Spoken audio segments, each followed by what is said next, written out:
Welcome. The hour being 5:30 p.m. on Wednesday, August 7th, 2024. The Tooele City Council and Redevelopment Agency of Tooele City are meeting in a work meeting. This meeting is being held at the Tooele City Hall in the council chambers located at 90 North Main Street in Tooele, Utah. This is also being streamed electronically onto the Tooele City YouTube channel. We will start with a roll call. Councilwoman Manzione. Present. Councilwoman Goches. Present. Councilman McCall. Present. I'm Councilman Brady. I'm present, and Councilman Hanson has asked to be excused tonight. Our third item is the mayor's report, or we will turn the time over to Mayor Wynne. Thank you, Chair and Council. I have just a couple items tonight. The first is I just want to thank our Public Works Department and the Streets Department for placing another four-way stop in the city. This is down on Coleman and Vine Street. They are flashing lights. They have the little flashing around the stop sign. And they've also left the message boards down for another week or so because school begins next week, I understand Tuesday. So we are just asking our residents to please be aware when school starts. There's lots of kids out on the streets, and there's also a lot of traffic. And so please be watching, and we believe that these four-way stops will continue to improve safety in our city as long as you obey the signage, and they'll be all right. So the other item that I wanted to touch on again was with the Public Works Department. It has been a long, hot summer.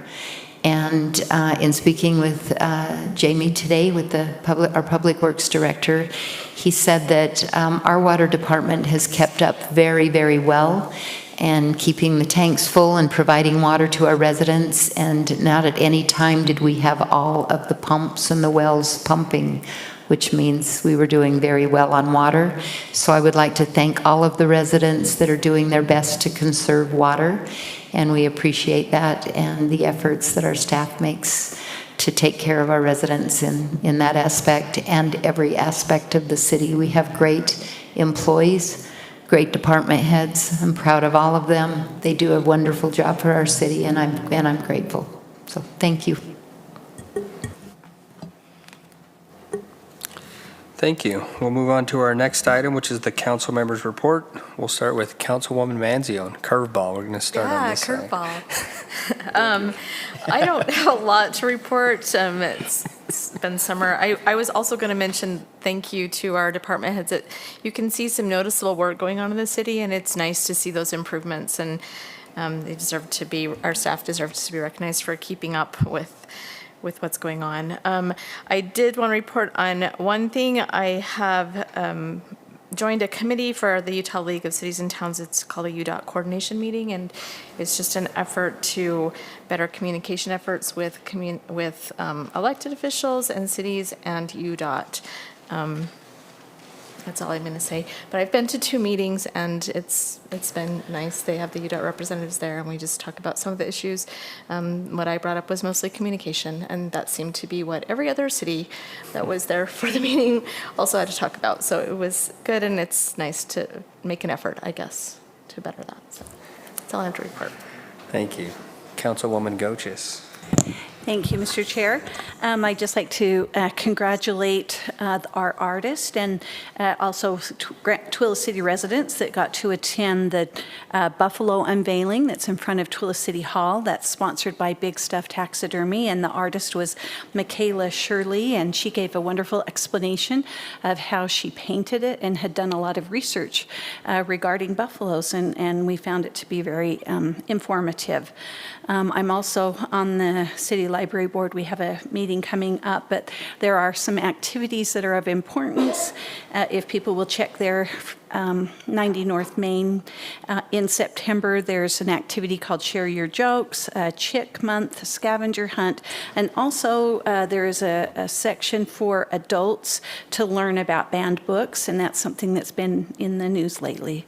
I'd also just like to give a shout out to those who work on Fridays on Vine. They've been really successful, and despite Country Fan Fest is a big draw, there was a large attendance at Fridays on Vine. So just like to thank those that work on that. Thank you. Councilman McCall. I just wanted to echo what's been said, and also I attended the Fridays on Vine a little bit on Friday to learn, since if you're not doing anything Friday, you can stop by and say hello, since I'll be working it then. Selling concessions? Yes, Ellen. It's really fun. But, and congratulations, Mr. Chairman, on the new arrival, Thank you. and that's about it. Okay, thank you. I don't have anything in addition to report, just kind of echo what everyone else has said. So we'll move on to our discussion items for the night.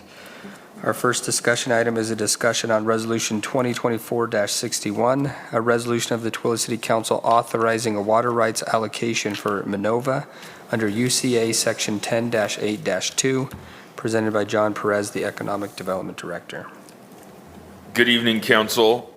So this is for Minova, which, if you may have attended recently, they had the groundbreaking. The mayor was there, and I think you, Chairman Brady, and Councilwoman Manzione were there as well. And this water right payment waiving request is being made by the Peterson Industrial Depot, and it's a 2.02 acre feet of water. That would normally, the market value would be the $70,798. And in that letter stated from Aaron Peterson, you can see the economic benefits listed, the $24,500,000 in acquisition improvements and building costs, and that's at the total project build out. You can see 58 full-time jobs with average remuneration of over $74,000 annually. The generation of new state tax revenue of over $1.4 million in the first 5 years. And then you will see the UCA Section 10-8-2 requires that kind of cost-benefit analysis. So you will see that right here, and that's Exhibit A. You'll see kind of a summary of what Minova is if you're not familiar with it. It's very much so an international company. The owners are from South Africa. They are in London now. They have operations in Kentucky, Colorado. They have been around for over 140 years. Very sophisticated mining safety company, kind of a light manufacturing operation. And in this kind of cost, you notice kind of the precedent setting, but I think it should be very much so echoed from the previous with the Perry Commercial Center. Like Councilwoman Manzione said before, everything is looked at very much so on a case-by-case basis. What are the merits of each case? And very much so this talks about the new state tax revenue, because they did receive some assistance from the Governor's Office of Economic Opportunity.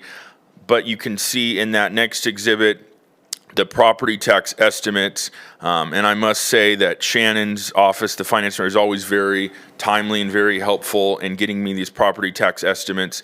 And you will see that currently right now, annually $222.65, with a taxable current value of just over $92,000. And after these capital investments are made, you'll see that's an additional almost $59,000 in additional taxes at completion. And then you'll see that kind of bar graph right there of the site property tax and the total taxes at completion versus the total current taxes. And you can't even really see that total current taxes line unless you really get out your magnifying glass. And then in Exhibit 1.3, you'll see right there, so that's total current taxes, and then by year 5, that's a summation of, over the 5-year period, what you would receive. And then that second line right there is total taxes at completion. So you'll see that over a 5-year summation, it would be just over $250,000. And it also should be noted that with that, just over $70,000 that is being waived, you'll see that, in between that year 1 and year 2, you would see a summation of property taxes that would exceed that $70,000 to be waived. And then in Exhibit 1.4, you will see obviously in comparison of the total current taxes and the completion as well. And like I said earlier too, you can't even really see the total current. And then also, I think it should be brought up too, if we go back as well to that city council policy of the fee in lieu allowances about the council allowing up to 50 acre feet per year in water fee in lieu allowances. Recently, U-Haul was just over 3.08, and then the Perry Commercial Center was 33. So even with this 2.02, it's still very much so below the allowance of the 50 acre feet per year. All right, any questions or comments? I think this is what we need for our community is businesses like this that come in, so I support this. Low water user. Low water user, decent paying jobs. Right. So, yeah, good stuff. Okay, thanks, John. We'll move on to our next discussion item, which is a resolution 2024-65, a resolution of the Twila City Council approving an interlocal cooperation agreement with the Military Installation Development Authority, MIDA, presented by John Perez. So we discussed this at a previous work meeting, and since then, Roger and myself have been involved with the MIDA Development Deputy Director, Ariana Farber, and then also very much so involved with the MIDA attorneys. So if you, just to give you a kind of a reminder of this area exactly, you will see there's an attachment of an aerial view. And again, this is located on the very far south Tooele City limits, just north of the detention center. And that purple polygon is basically the land that the Military Installation Development Authority currently owns. And then the small kind of little red L shape within that is Tooele City property. And so that's right there. And then across the street, you'll see another red shape, and that is also Tooele City property. And when they approached us, they were making us aware of them looking to move forward on developing this purple area. And it was never, forced upon and never pushed on us to include these. They said that they could very much so move forward without these properties. But, the mayor and myself and Councilwoman Manzione all saw this as a good opportunity from an economic development perspective. If anybody's familiar or has seen what they have done around Hill Air Force Base and then what they've also done in Wasatch County by the Jordanelle Reservoir, it's very good economic development from looking at some of it being hotels, gyms, Jimmy John's, a True by Hilton, all great things that I think the city and the region would very much so benefit from. And then furthermore, if you look in that interlocal cooperation agreement, there is an expiry date in here under the term on page 2 regarding a project creation date. So, this is somewhat time bound. And then if you go to page 3 under 4A, under municipal services, you'll see kind of in the middle of the paragraph, it'll say that right here, it'll say snow removal on city-owned roads, maintenance of city-owned roads, and other city-owned right-of-ways, animal control, flood control, blah, blah, blah. And then you'll see it says storm drainage, water, sewer, refuse collection, currently only in residential areas. So in regard to the municipal services, they are aware of what we do and do not provide. And they were under the impression that, we currently had a water supply in the area. I explained to them that is not the case. And I said, I would assume that in these other places like Wasatch County, you guys had an agreement with like the Jordanelle Special Services District. And she said, yes, that's correct. So I explained to them that, whether it be water lines or whether it be any sort of water allotment, that there is a fee associated with that and that the developer is responsible for that and that we don't currently have water in that area. So they are aware of that. Some other highlights on page 4 under D right there, you will also see that financial remuneration is provided for any municipal services provided by us, and that they do have a municipal services revenue fund specifically for that. And if you go further down on page 4 under F, you'll see that in that the case that fees do change by the city, that they are understanding of that. And then if you turn on back to page 7, It talks a little bit more at the top of the page about the Municipal Services Fund established directly for the fees or charges collected for us. And it also talks about the permitting and inspection services, the same thing, that they don't dispute the fees that are in place. And then what I think is very important, I know some people have been kind of concerned about, they're just going to come in here and we have no say and we're not going to have any idea what's going on, and that is not the case. On page 9, in paragraph I, you'll see that this refers to the Development Review Committee, and you'll see kind of towards the bottom of that section, you'll see where it says, it is currently anticipated that the DRC will be comprised of 7 members, which will be a combination of 5 permanent members and then 2 rotating members that will be appointed or recommended by Tooele City. So, if it was going to be a council person and maybe, the city's planning zoning administrator or myself, to be very much so involved in this committee, it's not going to be, we're not going to have any idea what's going on. Everything will still come through us to some degree. And I'll entertain any questions on that. All right, any questions or comments? I just have a comment, if I can, John. It's exciting to see that they want to infuse some money and to improve those buildings. In the past, Tooele City Arts Council has partnered with the Arts and Crafts Shop, and we've offered a lot of classes available to our citizens. That's been a very nice benefit.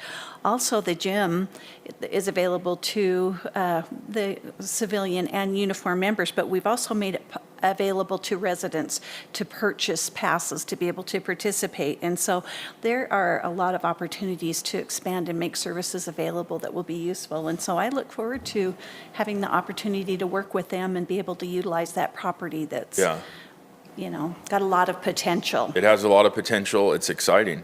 It is. The Eagle's Nest Restaurant. Yes. Thank you for your work. Yeah, thank you. Okay, any other discussion on this item? We discussed this in RDA already, so I have still questions. Okay. All right, John, we'll move on to our next discussion item, which is a quarterly economic development / RDA update. This is also presented by John Perez. So this is an economic development 4th quarter update. So this is the last quarter of FY24. And this is kind of a new thing that I think is very important for the council and for the public. This was something that I prepared for the council when I was in Fountain Hills in Arizona. I think a lot of times people, when it comes to economic development, if you don't see a Minova or you don't see a Lightner Poma or you don't see the big things coming, I think you kind of wonder, well, what's really going on? What are the metrics looking like? So if you want to go to the next slide, Michelle. So this one just kind of goes over real quick, just some high level, exciting business attraction. The Lightner Poma, that had the ribbon cutting and their grand opening, and that brings over 120 jobs and a very wide range of jobs as well, paying wise, and also innovation. They're working with Prenoth, which is a hydrogen converting company that looks to produce hydrogen operated snowcats. So to look at that innovation happening right here in Tooele. And then also the Salts Flat Sports and Fitness grand opening. Anybody who hasn't been out there, I encourage them to do so. Indoor pickleball, which is really the new thing, right? And then the next slide. So this might be the first time you've seen these numbers. So these are Tooele City vacancy rates. So you'll see on the right column, you'll see Q3, and then you'll see the percent change, and then you'll see Q4. And then you'll see category, retail, office, and industrial. So retail is 1.9%, and that's gone up just slightly since Q3, but to be at 1.9% in today's kind of economy is a very promising, very exciting thing. If you look at kind of the Salt Lake metro region average, it's around 15%. And coming from the Phoenix area, I can tell you that Fountain Hills was at 22%. And the greater Phoenix area as a whole was at 20%. So to be at 1.9%, that shows you the demand for retail, and that tells you, and it should really reaffirm the decisions that you guys have made when looking at the water rights for the Perry Commercial Center, what's going on at the Kimball development. It's very much so in demand, and I think that really speaks to that. And then the office, it was at 1.5% in Q3, and in Q4 you see it's at 0%. So that also tells you office space is very much so needed. And then this industrial percentage, while it did go up a little bit, I think that's important to note that that's things coming online that are actively being marketed. So that really is not concerning. That tells you there's a healthy room for growth, especially what's going on, the business park, the Peterson Industrial Depot, and then right along Utah Avenue. Big things are coming. And then right here, this hospitality percentage, while we're not kind of the tourism or destination marketing organization for the area, this kind of just tells you the quarterly average for the hotels within the city, which is almost 66%. That is also a healthy number. Average is about 60% for annual average, so that is good. And then this is a lead generating pipeline. So this is basically saying contacts that we have made within the past quarter. So 4 different restaurant contacts were made, 2 different retail hospitality contacts were made, and then the RFI, that's request for inquiry, and I'll get into that on the next 2 slides. And then, or I should say after this slide, this RDA slide is just kind of a little summary of what's going on. The RDA is sunsetting, and when it comes to the funding, it expires 5 years from the end of the RDA, which in this case is May of 2025. And then also working with finance and with Shiloh, the mayor's assistant, we recently submitted the RDA annual report, the last one, and currently we are working with, lots of different people, but for example, working with PID on some potential infrastructure. And you might say, what will be the amount left over? And that really can't be answered right now based on some commitments that have been made. But, as time goes on and we know more, we'll be sure to update you. And then this next one kind of goes into those RFIs that I mentioned, the request for increase. This is from the Economic Development Corporation of Utah, where your previous director, Jared, is at now. And we have submitted 5 RFIs in the past quarter. We're currently in the second stage of evaluation for 1 RFI that was submitted in Q3. And you might say, well, aren't you guys receiving quite a bit more RFIs from EDC Utah? And the answer is yes, but I think it's important to very much so distinguish that not every project suits Tooele City, whether it be water demand or whether it be if it's heavy manufacturing relating to smokestacks. And you don't want a smokestack next to Overlake or, down the street from City Hall. Nobody wants that. So everything is not suited. There's some projects that are ending up now in rural parts of the state like Beaver and places like that to where they're open to any kind of thing, but we're not open for anything. We're not desperate anymore. You see the retail, you see what's going on. So we don't respond to everything. We only respond to what is best suited for the city and our residents. So GoEO, they have taken away funding from EDC Utah, and they're kind of a separate entity to some degree now from EDC Utah, and they are taking on a much more active role. We've submitted 1 RFI to them in the past quarter. There's currently no update. And also, too, going back to EDC Utah, they are now partnering with the Salt Lake Chamber. And apparently they serve as sort of the statewide chamber. So that's just a little update on them and the kind of the role they're taking now that there's been somewhat of a funding pullback from GoEO. And then this next one is the Rural Revitalization Grant. This is through the Utah State Historic Preservation Office.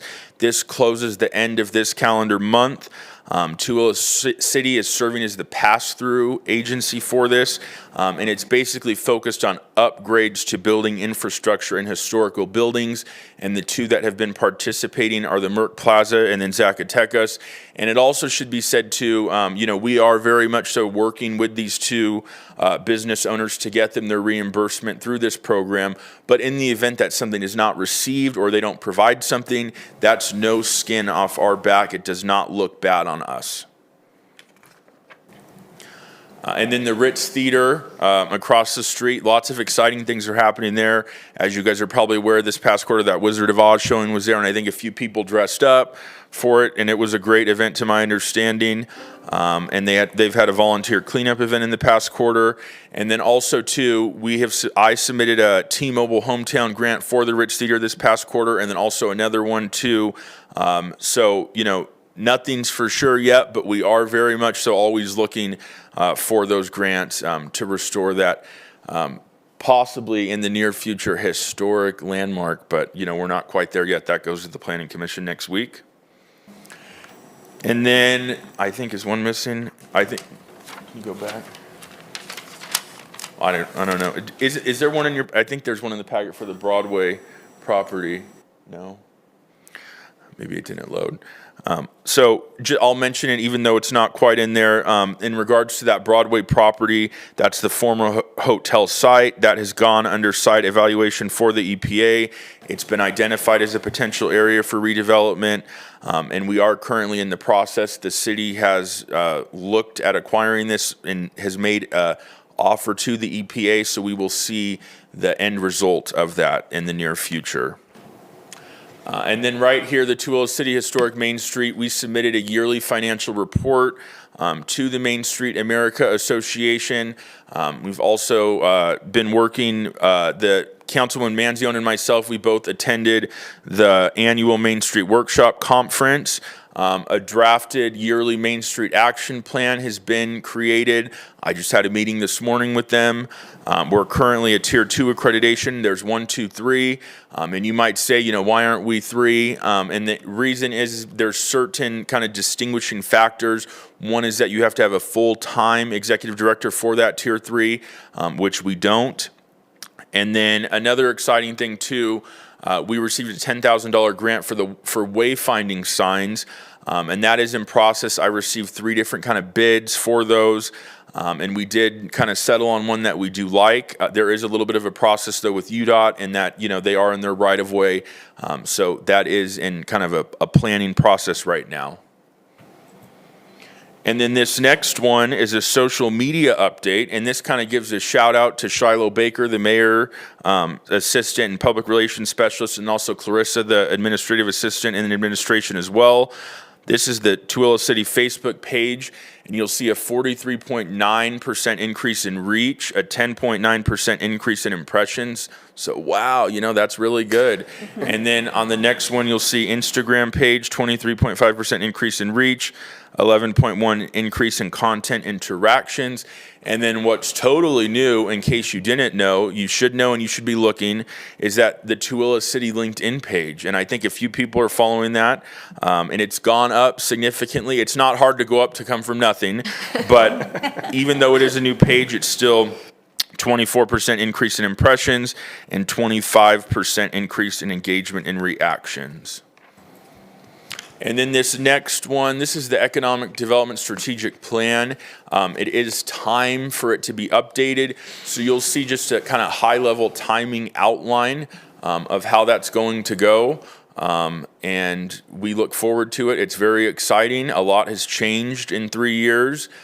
So this will be a very much so needed update.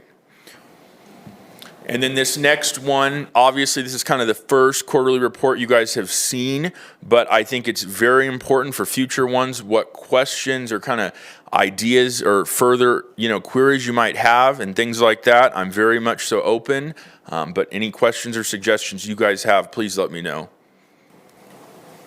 Any questions or comments? I thought you were going to finally announce what's being built behind Wendy's so that we could put Facebook to rest. Right. Next That's great. quarter, right? Yeah. Okay, no, that's great. I really like having a economic development update, and I think it's good for the residents to Yeah.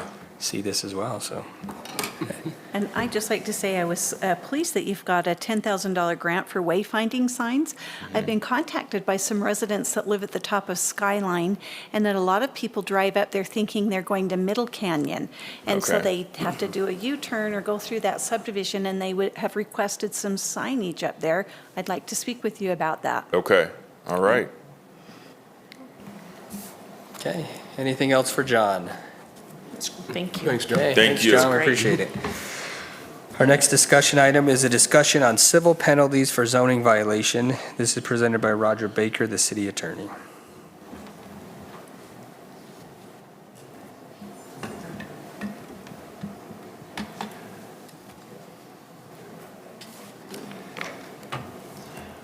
Hello, council. This will be our second discussion on this item. We introduced it at a past recent meeting. For this packet, I have given you some actual suggested city code amended language for several of the chapters in Title VII. Title VII is our land development code and includes the sign code and water rights code and other things like that. Since sending you that, in fact, just yesterday, I realized that we ought to include a couple more chapters. One is the non-conforming use chapter. Right now, we have no penalty other than a criminal penalty for someone who is using their property contrary to what the zoning allows. And so I've included the same language as all the others. And then Mayor Nguyen brought to our attention yesterday that we ought to look at this for business license violations as well, so that we have an option other than criminal court for someone who's operating without a business license or violates some of those provisions. And the chapter that is begins with section 717. So I'm going to move into the actual fine structure now. You may have noticed that I have not recommended the same fines for each of the different chapters. 717 is the default. So if a penalty is not specified in some other chapter, this would be the default fines, with a $50 fine for a first violation, a $200 fine for a second, and a $500 fine for third and subsequent violations. And there's nothing here that prevents giving warnings. If the departments want to do that, that's fine too. For some of them, I've recommended more than that. For example, on the section that begins 715.9, and I realized after I did this that I know what these chapters are, but I didn't tell you what they are. 715 is the facilities for persons with a disability, so what type of group home. And because these are usually sophisticated for-profit going concerns, businesses, it seemed to me that a higher fine for violations would be more appropriate. They're more likely to be knowing violations, and there's more at stake. So I just recommended a slightly higher escalation of the fines on that.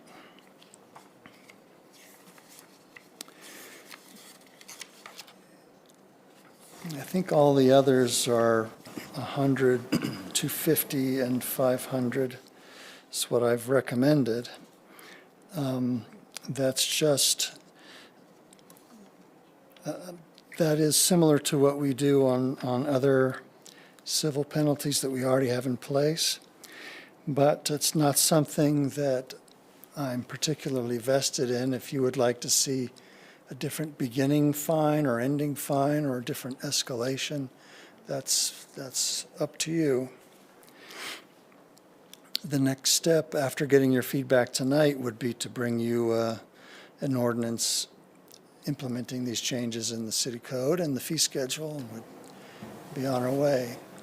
As you notice, the criminal penalty is still an option, but now we would add this civil citation option that would give the departments a lot more leeway in deciding the best enforcement mechanism in every situation. Can I answer any questions for you or take your feedback? It's pretty straightforward, I think. It is. Yeah, I don't have any.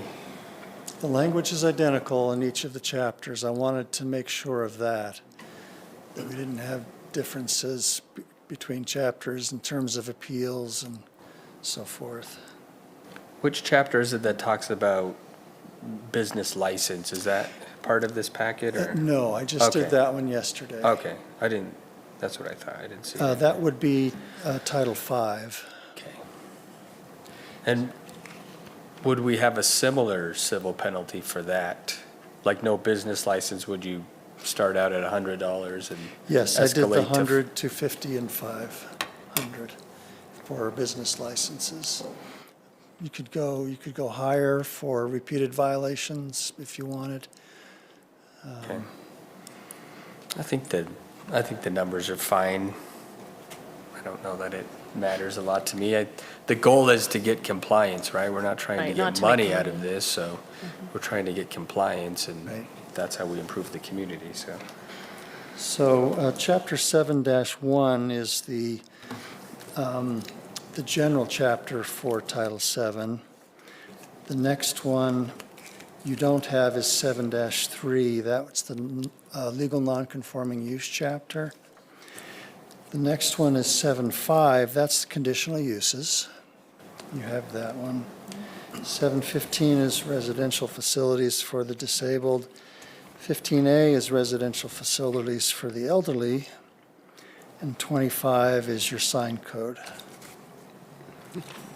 And you're finding the property owner, correct? Like on someone's renting out a home or something, other people are living in it, it's the property owner who gets the fine, not the people living there.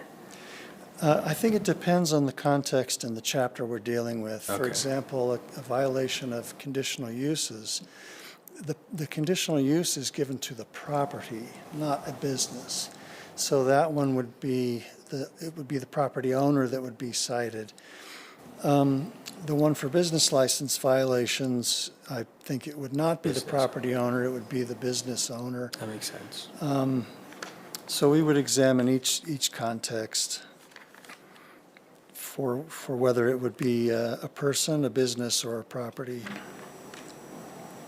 Signs would be the business that's doing the sign.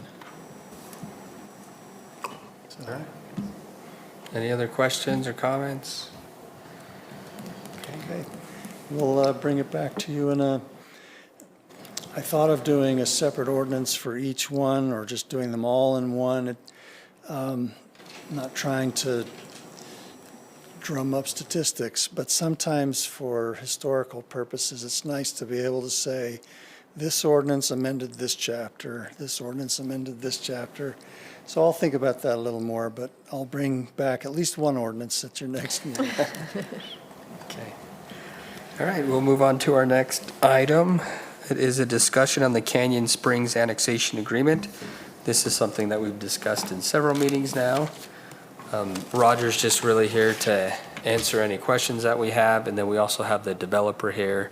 He would like to do a brief explanation or presentation about his project as well. So does anyone have anything for Roger before we let the developer speak? Okay. Okay. All right, we'll turn the time over to Howard and go from there.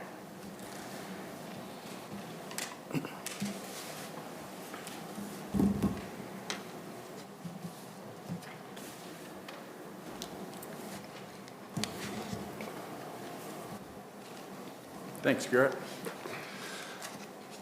Hi, council, staff, mayor, everybody. Thanks for taking some time to go over this.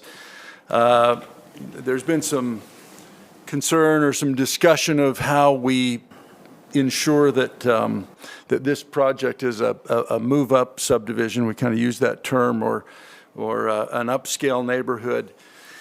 I thought I'd highlight some of the things that I think make an upscale neighborhood. One of them is, of course, lot size, location, amenities would add to that, the quality of the home, and then, of course, the size of the home. So the average lot size in this subdivision is 11,000 square feet. The lots around it are all in the neighborhood of 7,000, and that's the zoning that is around it. But these are like 50% larger than most of the lots around it. Because of that, these lots will be more expensive, and of course, if a lot's more expensive, it tends to drive the price of a house up also. As far as location goes, we've always felt that this was a superb location. Its proximity to the golf course, the mountains, and of course the England Acres Park is not far away, and then amenities. Some of the amenities that we're still excited about the trail. We're working with the county on that, and we have some people behind the scenes working with UDOT to get that easement transferred over to the county, and we are committed to build that, as well as wanting to create the amenities within our detention ponds. I hope you've seen some of the ones we've done in the past. We feel like we're making progress at learning how to create detention ponds that are both usable as well as attractive, and without wasting a lot of water. So we're working on that. The detention ponds we have here are, I'll get into that in a minute. Of course, home quality would have a lot to do with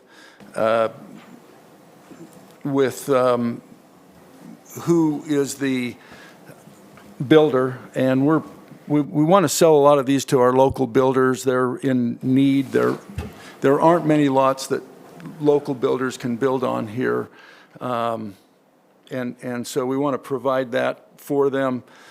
The other thing that will affect the quality of homes is the CC&Rs. And then, of course, the last item that I thought would drive this is the size of the home. We've had some discussions with some of the city council members as to what home size constitutes a move-up home. So we took some time and consulted with Chris and Berna Sloan. They know the market probably better than anybody in Tooele because of their employment.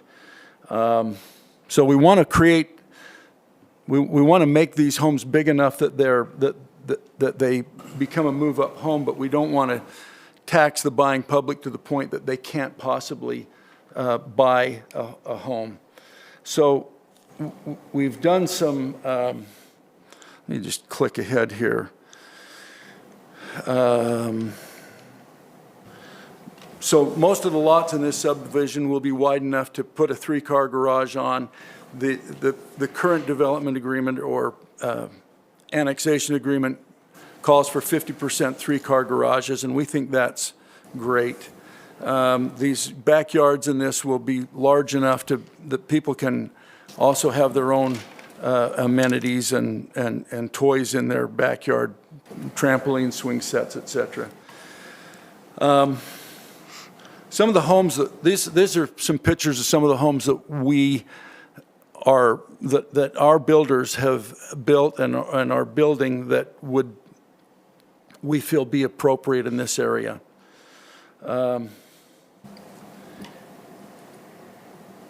So who should be able to buy a move-up home becomes a question that's almost a little bit uncomfortable, but we'd kind of like to see the top 50% of income holders be able to afford to live in this area.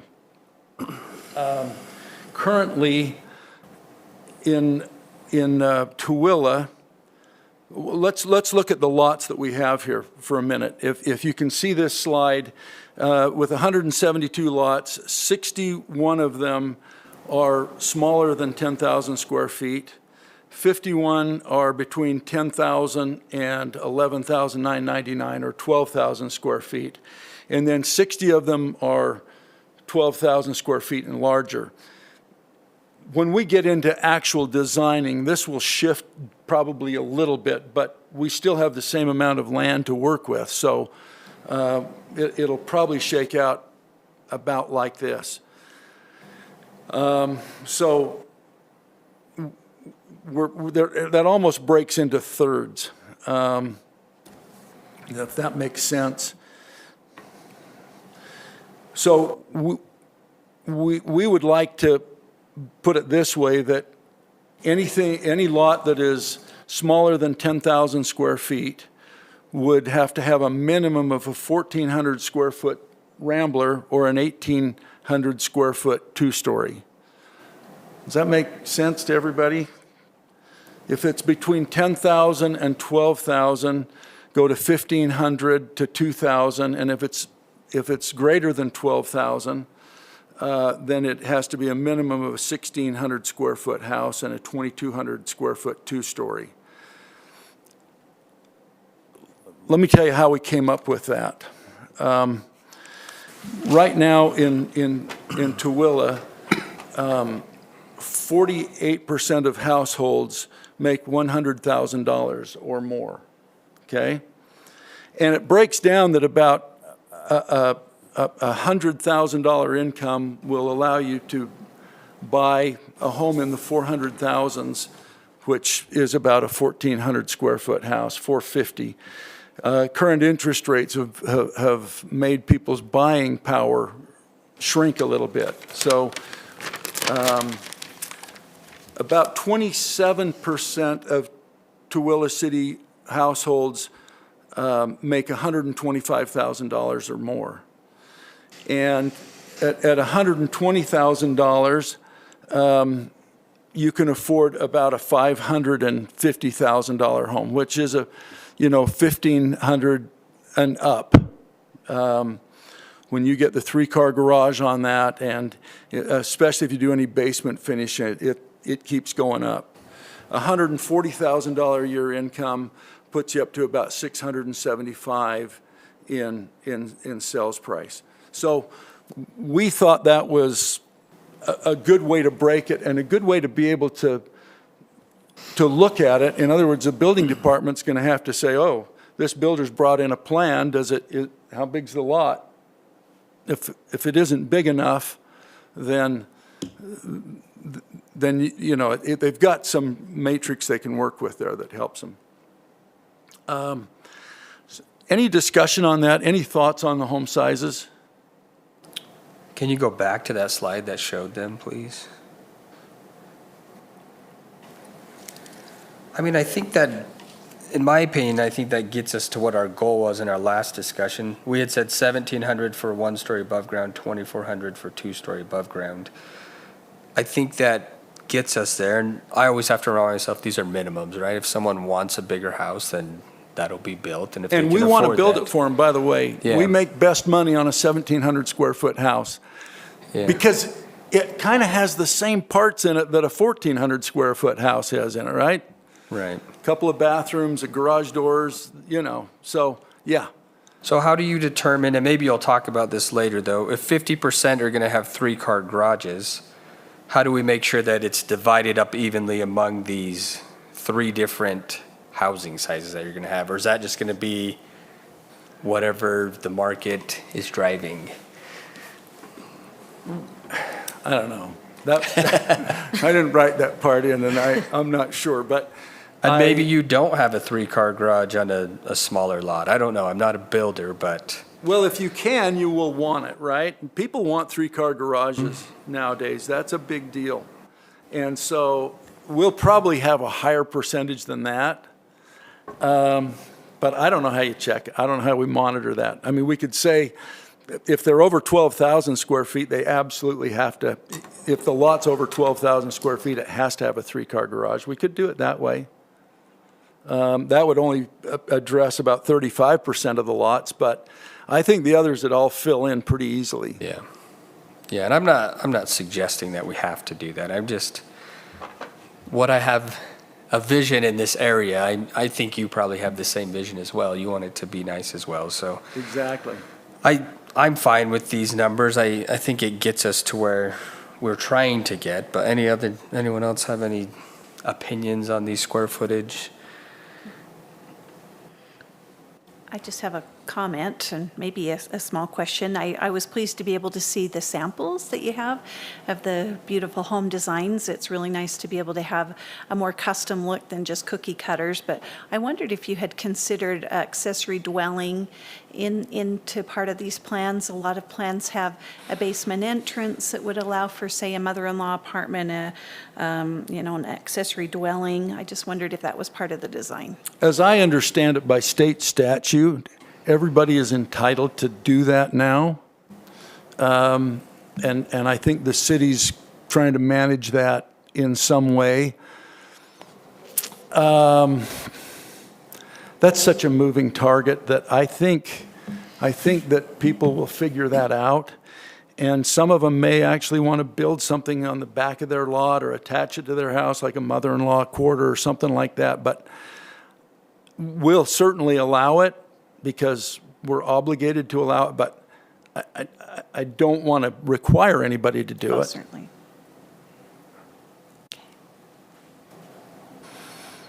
Is everyone comfortable with the recommendation to do square footage based off lot size? Because the current way it's written, we just said 1-story above ground, 2-story above ground. It wasn't distinguished like this, so. Yeah, I was worried about how we were going to get that big of a house on a smaller lot. Right, So yeah.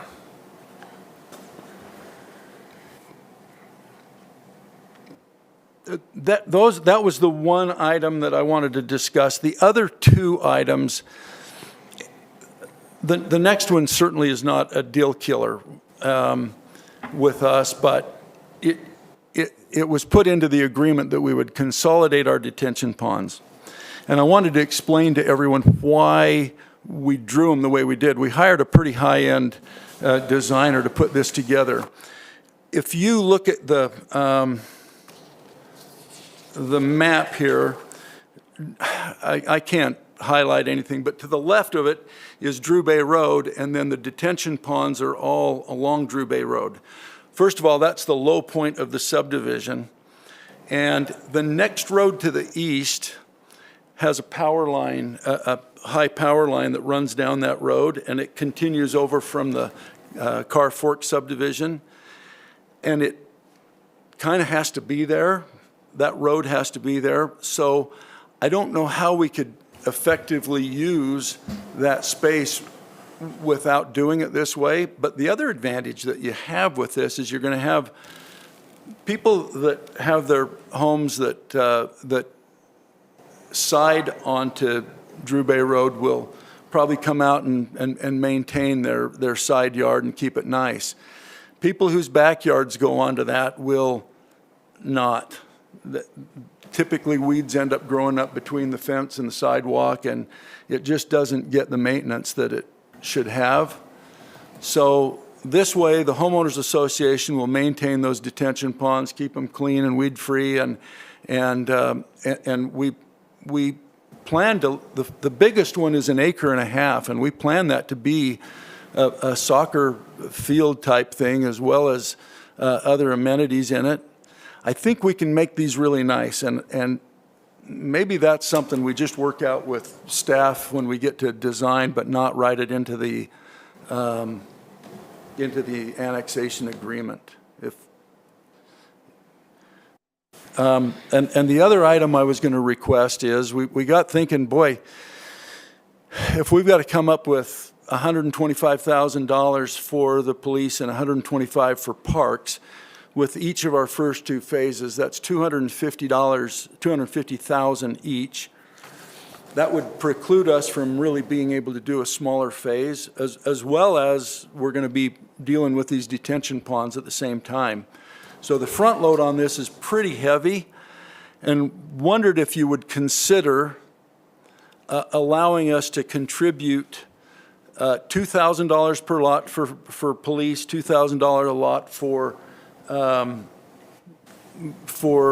parks, for each lot in each phase until we reach that total of $500,000. That's $4,000 a lot. We'd get there, I don't know, is that around 100 lots, is that right?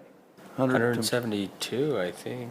It's 172, but we'll, in other words, we get through that before we. Oh, yeah, you're saying. Before by we the time hit you the reach last that. lots by any means. We would get, 125. 125 units. yeah, 125 lots. So Get you, yeah.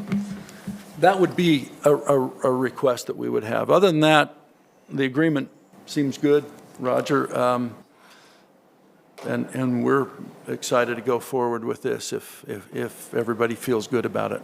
So your contribution, though, you're saying as you develop each lot, you pay $4,000? Yeah.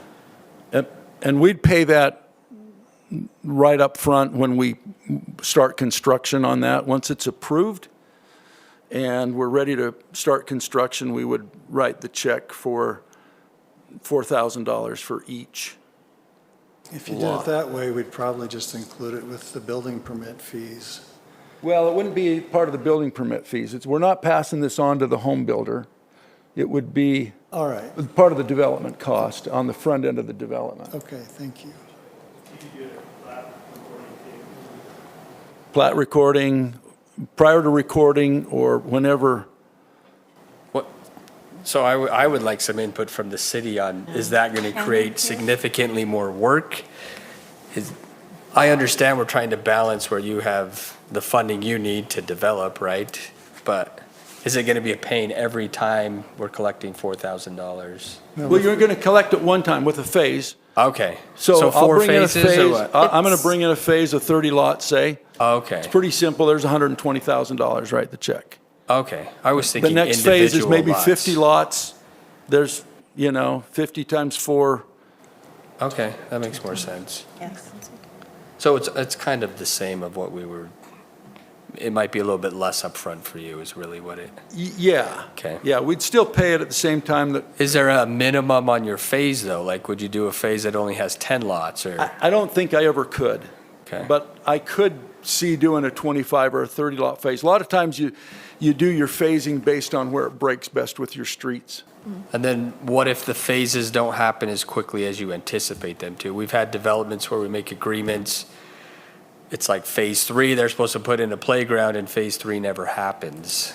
And then there's no playground, right? That's happened in another, I think it was Bach Homes or someone that we had an agreement with, so. They've done everything they needed to, but it's stretched out over Takes longer. twice a period that we thought it would take. Yeah. So that would be one of my major concerns. Maybe that's not a concern to everyone else. But the alternative to that is I might not be able to develop a big phase. Yeah. Now I can take a smaller one. We got money coming. Okay. All right. So I'd love to have discussion on this before we turn Roger loose. If everybody likes it, that's great. If they don't like it,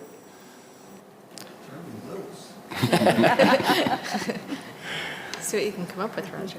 Well, I think the square footage, I'm fine with that. I think it really does get right to where we were thinking anyways. It's just a little bit smaller, but they were smaller lots as well, and that was a concern that I had as well. Like, how do you fit a 1,700 square foot house on a 7,800 square foot lot? So I think that one I'm fine with. I'm okay with the sum being paid with phases. I just think there should be a time frame almost of, I don't know. I see what you're saying. we're pretty much driven by economics. I understand that, yeah. And We want to go, believe me. Right, yeah. We'll probably move pretty quickly, but that certainly balances it for us if that's possible. Okay. And then the detention basins, I was trying to read in the agreement what it says. It says they'll be consolidated into a single basin. Oh, rather than, you're suggesting two separate basins. Three. We have separate three basins. basins, and they're strategically placed so that, and I think they're going to look really good and be attractive along Drew Bay Road. I think Drew Bay is going to become really a beautiful road in the city, and rather than having backyards face Drew Bay, we'll have a kind of a park-looking places along there. I think I it'll be agree with pretty you cool. on that. I don't want back-facing yards on Drew Bay because I've seen, if you drive on Drew Bay, you see It's the a mess. problem on that, the east side of town. You see that a lot, Yeah. the double frontage lots, so. And they don't get maintained very well. I can't remember the discussion completely because it's, been more than 5 minutes, I guess. But I think, did somebody bring up playing fields? Is that what? I'm I having a hard time can remembering. answer that Okay. question. So, yeah, part of the discussion was that a single consolidated detention facility in the northwest corner would lend itself better to multi-functions and multi-uses, whereas the smaller ones couldn't be used for, they could be used for a picnic, but not for, I don't know, a soccer game or something. A second one is that this can, normally when we have a development built against a collector road like this, they are rear-facing, and we have a special standard for that with stone walls and park strips with trees and HOA maintenance. And this configuration would avoid the double frontage lots, and thereby you would not get that separation from the road. In fact, there wouldn't be a fencing requirement at all. The developer would want to, the homeowners would want to do something, but you would not have a uniform fencing. The third is, I think there was a safety concern of if we have such a narrow park, so to speak, right on a 50-mile-an-hour road, there's going to have to be some special design features to keep it safe from balls going out and then kids going out. Those are some of the things that we talked about when we recommended a consolidated field. I don't know that there's a particular storm drainage compelling need to have them as one.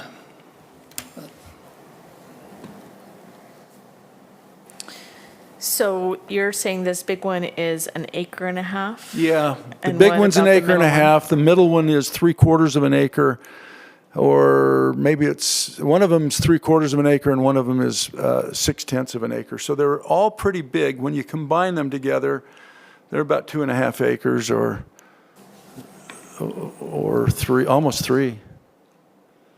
So, but even that, like I say, this, I wonder if this is just something we could work out with staff and not make it part of the agreement, make it according to design. But if you want to put that it's going to be a minimum of 2.5 acres that will be set aside for detention pond / amenity park, I'm fine with that. But I'd like to be able to work it out. We haven't really got into the serious engineering of this. Who knows? We might even need more space than we have. It wasn't in the initial agreement that we had. That was a new addition. And so, but we'll still have to work with Paul in engineering and design. So, maybe it could just be set aside. And we can come up with something. It's up to you completely. The concern I see with, so think of the Lexington Green Park, if you want to call it that. It's this huge grass area, but there's no parking to have a soccer practice at. So then we get all these cars parked on the road, which to me is a safety hazard in as much as kids running into the road. And then the park is only being utilized, it's an HOA park, it's not a city park. And they've put up signs that say this is only to be used by the HOA or the residents who live there. So I don't really have a strong opinion if this is one giant detention basin, because I'm trying to think how to say this nicely. I don't think it's going to be used as a soccer field. I really don't. I think the soccer practices are going to go to England Acres. There's more parking there. It's used for everyone, right? So I don't have a strong opinion about this being one giant detention basin or being three separate detention basins. I think it would be great to have amenities there for the people who live in that area, but I don't think it's going to be used outside of the people living in that area, if that makes sense. And I think the contribution we had for the park was really, we had talked about what we would do with that money or what we could potentially do and put up a flashing sign to try to get people to go to England Acres Park. So that's my feelings on it. I don't have a strong opinion on this one either way. I would love to hear what everyone else says, but. Well, I'm aware of another detention pond that is heavily utilized, and it's down in the Glen Eagle area. There's a greater space between the detention pond and the road, so I don't see that it's a safety issue. But if it were to be utilized for children, I would concern having some type of a barrier to prevent kids from running out in the road to retrieve their ball. Not a bad idea.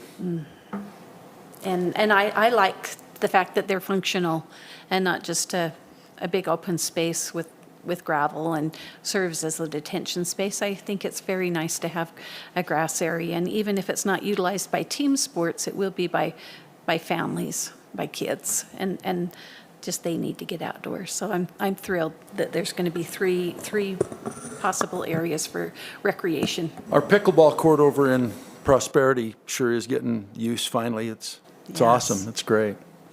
So. I don't have a huge inkling to go one or the other way either. I like the functionality, but I also agree that it's going to be used by the people in that development more than somebody driving from across town. I do appreciate that we have an ordinance that creates HOAs to take care of double frontage lots, but I also think it doesn't work because I've driven by one just today. It's a double frontage lot with an HOA that is weeds taller than me. So I don't know I don't know about that either, which way is better or worse, but you are going to have an HOA in the development, which to me would signify that there's going to be some maintenance, whether there's the fence and it's a double frontage lot or not. So I feel a little more comfortable with that. The goal here is to have enough amenity in these things that it gets the attention of an HOA. Sometimes you do so little that they don't care and they just say, Right. I don't want to mess with it. So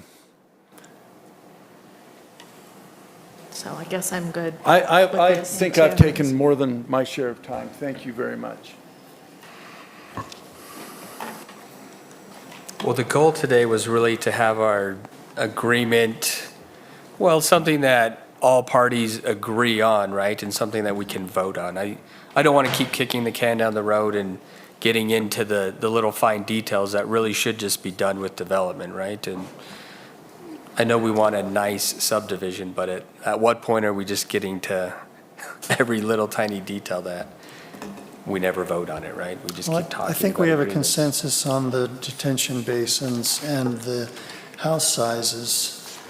I don't think there was anything else that needed to be worked out. I did need to point out, though, that the agreement has always required a minimum R18 zoning. So the way it's written now, the smallest lot would have to be 8,000 square feet.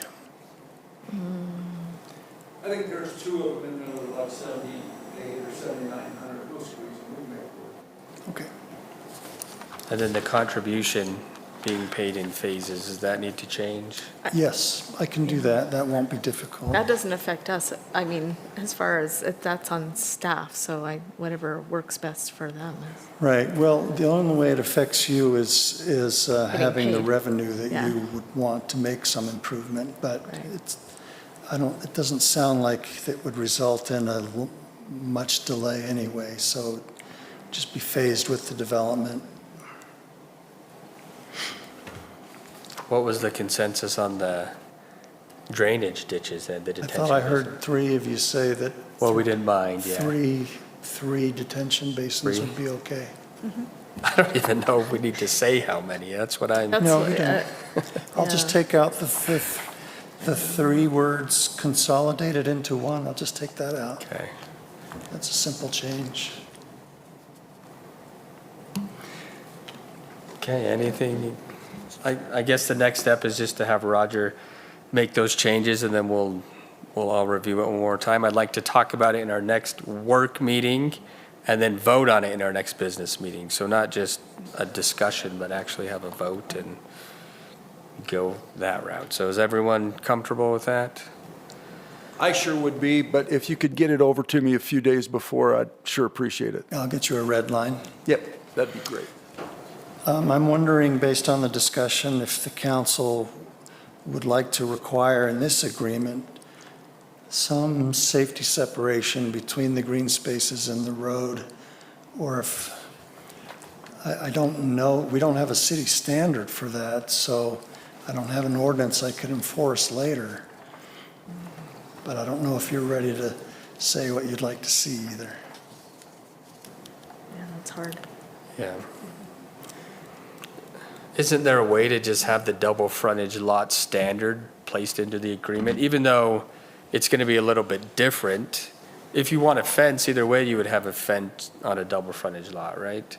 The only difference is there's more green space on the other side of the fence. Or am I looking at this incorrectly? No, I see it the same way. I also don't know how you'd feel about this 6-foot stone wall Yeah. walling off the green space. It doesn't look Yeah. as nice. I'm not sure how to balance it. So your wall should be separating the houses and the green space. But then you have the Then problem of it defeats doesn't the do purpose, anything, yeah. So, Yeah, I don't know what to do with that. Okay, well, I'll make the changes that you've indicated, and if Darwin has any recommendations in the meantime, I'll let him think about that and get them to you. Okay. Or Jamie on the detention basin side. And Paul. Worst case, if we feel like we're not to where the agreement needs to be, we can table it in our next meeting and move on from there, so. But I would like to take it to a vote in the next meeting or two and hopefully have an agreement and be able to vote on it, so. All right, that's enough discussion on the annexation agreement. So we'll move on to item 6. We do have a closed meeting tonight to discuss litigation and/or property acquisition. I'll entertain a motion to move to a closed meeting. So moved. I'll second. We have a motion and a second. We'll take it to a vote. Councilman McCall? Aye. Councilwoman Goches? Aye. Councilwoman Manzione? Aye. I'm Councilman Brady. I also vote aye. At 6:42, we'll reconvene in the large conference room.